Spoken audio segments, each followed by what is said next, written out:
الحمد لله رب العالمين والصلاة والسلام على رسوله الأمين أما بعد فأعوذ بالله من الشيطان الرجيم بسم الله الرحمن الرحيم رب اشرح لي صدري ويسر لي أمري واحلل عقدة من لساني يفقهوا قولي. سورہ عباسہ 30واں پارہ اور تیسری سورت سورہ عباسہ. یہ سورہ مکی سورت ہے اور اس کا 1 رکوع اور 42 آیات ہے. بسم اللہ الرحمن الرحیم.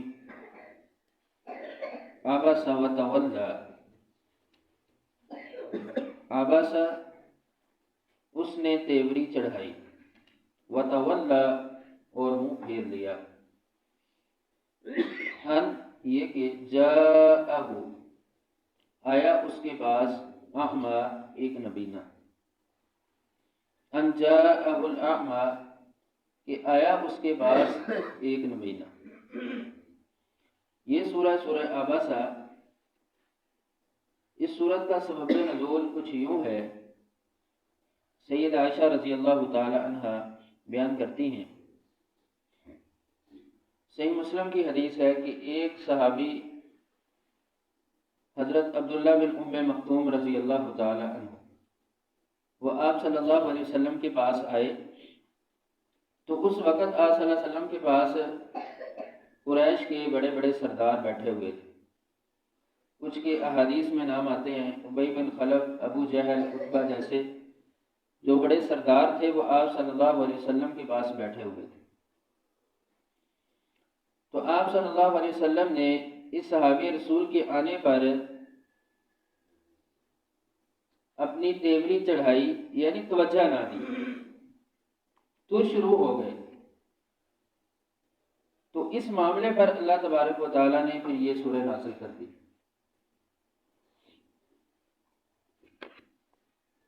تو سورت کی ابتدا عباسہ کہ اس نے تیوری چڑھائی. یہاں پر آپ صلی اللہ علیہ وسلم کو غائب کے صیغے کے ساتھ آپ کا ذکر کیا گیا کہ اس نے، یعنی مخاطب نہیں کیا گیا. تو یہ نقطہ اس سے مفسرین نے جو چیزیں لکھی ہیں کہ ایک تو یہ کہ آپ صلی اللہ علیہ وسلم کو بطور عتاب اللہ تعالیٰ نے یہ خطاب کیا ہے، اور دوسرا کہ آپ کے اکرام عزت کے لیے کہ اللہ تعالیٰ نے آپ کو مخاطب کر کے اپنی ناراضگی نہیں فرمائی بلکہ غائب کا صیغہ ذکر کر کے اپنی ناراضگی فرمائی ہے کہ عباسہ اس نے تیوری چڑھائی، وتولی اور منہ پھیر لیا. تولی کے کئی معنی ہیں، تو یہاں پہ معنی ہے کہ منہ پھیر لینا، اور ولی سے ولایت بھی ہے، اور بھی معنوں کے لیے لفظ استعمال ہوتا ہے. ان جاءہ الاعمیٰ کہ آیا اس کے پاس اعمیٰ ایک نبینہ صحابی. وہ صحابی نبینہ تھے سیدنا عبداللہ بن ام مکتوم رضی اللہ تعالیٰ. تو یہ نہیں کہ وہ صحابی کوئی رتبے کے اعتبار سے یا کسی قبیلے کے اعتبار سے چھوٹے صحابی تھے، اس لیے آپ صلی اللہ علیہ وسلم نے ان کی طرف توجہ نہیں دی، بلکہ وہ بھی ایک قریشی صحابی تھے. سیدہ خدیجہ کے ماموں کے بیٹے تھے اور ایک قریشی صحابی تھے جو آپ صلی اللہ علیہ وسلم کے پاس آئے. لیکن وہ ایک سچویشن ایسی تھی کہ جس میں آپ صلی اللہ علیہ وسلم کا جو ایک طرف کو اختیار کرنا، فیصلہ کرنا، وہ یہ تھا کہ وہ لوگ پہلے بیٹھے ہوئے تھے، یہ صحابی بعد میں. تو آپ نے یہ سوچا کہ وہ یہ مسلمان ہیں، وہ پہلے سے بیٹھے، تو آپ نے اس اعتبار سے یہ فیصلہ کرتے ہوئے ان سے اپنی گفتگو جاری رکھی. اس صحابی کی طرف توجہ نہ دی تو اللہ تعالیٰ نے مداخلت کی. پھر اللہ تعالیٰ نے بات واضح کی کہ وما یدریک، اور کیا جانتے ہیں آپ یا معلوم ہے آپ کو اے نبی، لعلہ کہ شاید کہ وہ، یعنی اعمیٰ نبینہ صحابی، یزکا کہ وہ نصیحت حاصل کر لے. وما یدریک لعلہ یزکا کہ شاید کہ وہ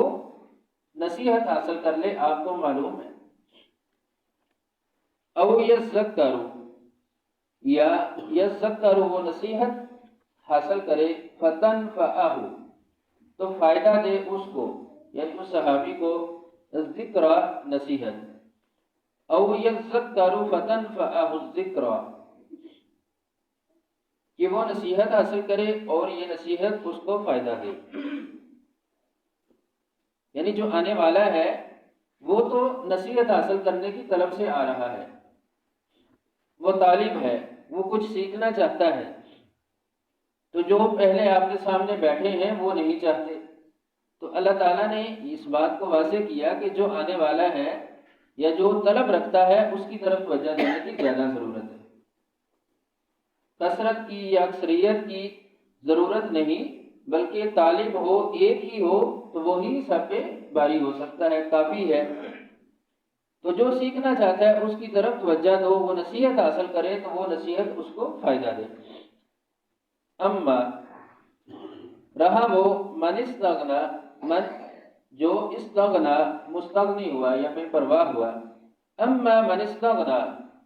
رہا وہ جو بے پرواہ ہوا، فأنت پس آپ لہو اس کے لیے تصدی توجہ کرتے ہیں، فأنت لہو تصدی تو بس آپ اس کے لیے توجہ کر رہے ہیں، یعنی جو بے پرواہ ہے، جو بات نہیں سننا چاہتے یا ماننا نہیں چاہتے، اور آپ ان کے لیے توجہ دے رہے ہیں، ان کی بات کو سن رہے ہیں، ان کی طرف آپ کی توجہ پوری ہے،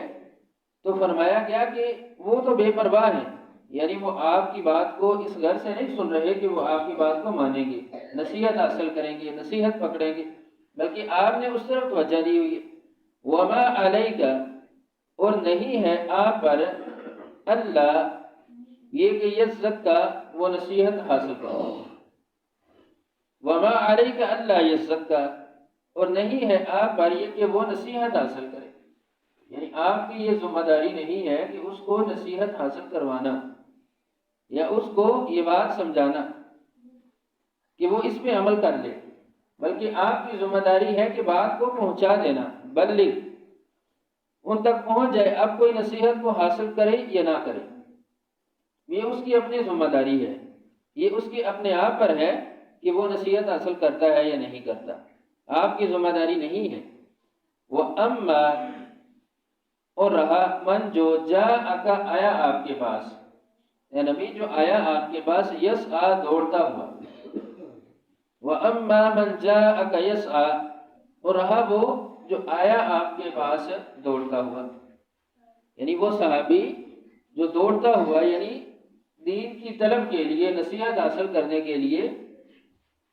حدیث میں آتا ہے کہ وہ صحابی رسول کہنے لگے علمنی، اے مجھے سکھائیے، علمہ کا جو آپ کو اللہ تعالیٰ نے علم دیا ہے وہ مجھے علم سکھائیے، تو اس غرض سے وہ دوڑتا ہوا آپ کے پاس آیا، تو اس کی طرف توجہ دی، وَهُوَ يَخْشَىٰ اور وہ ڈر رہا تھا، یعنی وہ ڈرتا ہوا، کس سے؟ اللہ تعالیٰ سے۔ فَأَنْتَ تو آپ عنہ اس سے، فَأَنْتَ عنہ تو آپ اس سے، یعنی اے نبی آپ اس صحابی سے تلہا منہ پھیر لیا یا بے رخی کی، تلہا بے رخی کی، فَأَنْتَ عَنْهُ تَلَہَا تو بس آپ نے اس سے بے رخی کی، ترش ہو گئے، یعنی منہ کو موڑ لیا، اس کی بات کو نہ سنا۔ کلا ہرگز نہیں، انہا بے شک یہ، ہاں یہ ضمیر ان آیات کی، ان کلمات کی طرف ہے جو گزر چکے، کہ کلا انہا ہرگز نہیں، بے شک یہ تذکرۃ نصیحت ہے،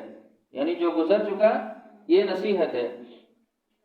فمن بس جو شاء چاہے، ذکر وہ نصیحت حاصل کرے، فمن شاء ذکر بس جو چاہے وہ اس نصیحت کو حاصل کرے۔ تو ان آیات سے یہ بات واضح ہوئی ہے کہ معاشرے میں جو عام شخص ہوتا ہے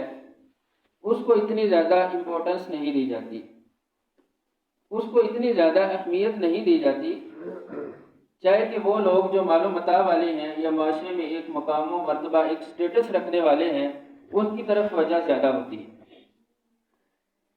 تو جو دین کا کام ہے وہ دنیا کے کاموں سے الگ ہے، یہ دنیا کا معیار ہے اور دین میں ایسا نہیں ہے۔ اللہ تعالیٰ نے ان آیات کو نازل کر کے جو آپ صلی اللہ علیہ وسلم کے پاس بیٹھے ہوئے تھے ان کے لیے بھی یہ بات واضح کر دی کہ یہ دین سب کے لیے برابر ہے۔ پھر ان میں سے جو اس کو لینا چاہتا ہے یا نصیحت کو حاصل کرنا چاہتا ہے اس کی طرف آپ کو توجہ دینے کی زیادہ ضرورت ہے، یعنی اس کی طرف توجہ دیں جو اس کو حاصل کرے یا اس کے لیے کوشش کرے یا لینا چاہتا ہے۔ جو بے پرواہ ہو گیا، اس سے دور ہو گیا یا وہ اس کو لینا نہیں چاہتا تو اس کی طرف یا اس کے پیچھے پیچھے بھاگنے کی ضرورت نہیں ہے۔ بات پہنچا دینا ہے لیکن اس کی طرف اتنی توجہ نہیں ہونی چاہیے جتنی کہ اس شخص کی طرف جو سیکھنے کی غرض سے آگے بڑھتا ہے، کیونکہ وہ نصیحت حاصل کرے گا، وہ نصیحت اس کے لیے فائدہ مند ہوگی۔ اور ان کلمات سے یہ بات بھی سمجھ آئی کہ یہ کلام آپ صلی اللہ علیہ وسلم کا گڑھا ہوا نہیں ہے، بنایا ہوا نہیں ہے۔ جو کفار وہی جو آپ کے سامنے بیٹھے تھے وہ یہی کہتے تھے کہ یہ تو اپنی طرف سے بنا کے لے آتا ہے، کوئی بھی شخص اپنے بارے میں ایسا نہیں لکھے گا۔ تو اس سے پتہ چلا یہ کلام اللہ تعالیٰ کی طرف سے نازل کیا گیا ہے، یہ اللہ کا کلام ہے۔ سبحان ربک رب العزت عما یصفون وسلام علی المرسلین والحمد للہ۔